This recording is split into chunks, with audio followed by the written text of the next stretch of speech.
We got to move on to this final story before we go, because the truth matters, but only if you hear it. And depending on where you live, it's getting harder and harder to find. More than 5 million Americans across 200 counties don't have a local newspaper at all anymore. And Facebook groups are filling the void, for better or worse. Underline worse. Our own Brandy Zadrozny went to Beaver County, Pennsylvania, right outside Pittsburgh, where roughly a quarter of the population gets local news from one of these groups. She joins us now with more. Brandy, what did you learn? Hey, Steph. So Beaver County, it's a former big steel community, and I think you know it. I think NBC and you were there to cover the election. So like many communities, it's dealing with the gutting of their local newspaper. It's called the Beaver County Times. It was bought by a huge corporation, a corporate media company called Gannett.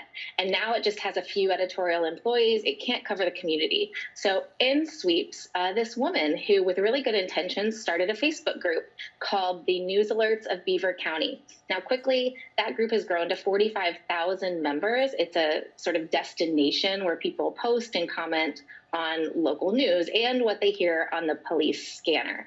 Now, the problem with these groups is that in addition to, all of the great stories and, lost dogs and found wallets and traffic jams, what we're getting is a lot of rumors. So this particular case I looked at in Beaver County happened in 2019.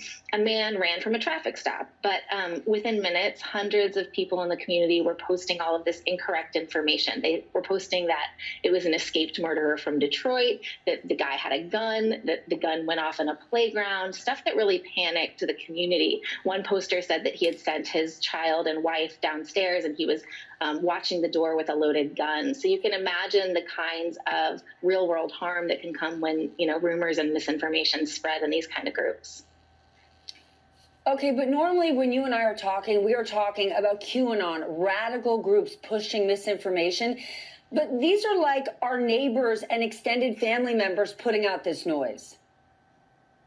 Yeah, right. Like usually the criticism that Facebook gets about this groups feature is because there's a gun-wielding militia planning real-world action.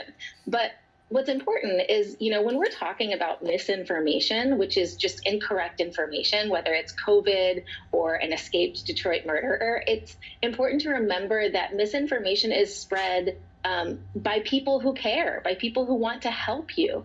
And, when misinformation comes from a trusted source like your neighbors, it's more dangerous because you are more likely to believe it. Well, luckily you are reporting on it so we can let people know the actual truth. Brandy, thank you. And for you at home, you're in luck or not, don't go anywhere. I am with you for another hour.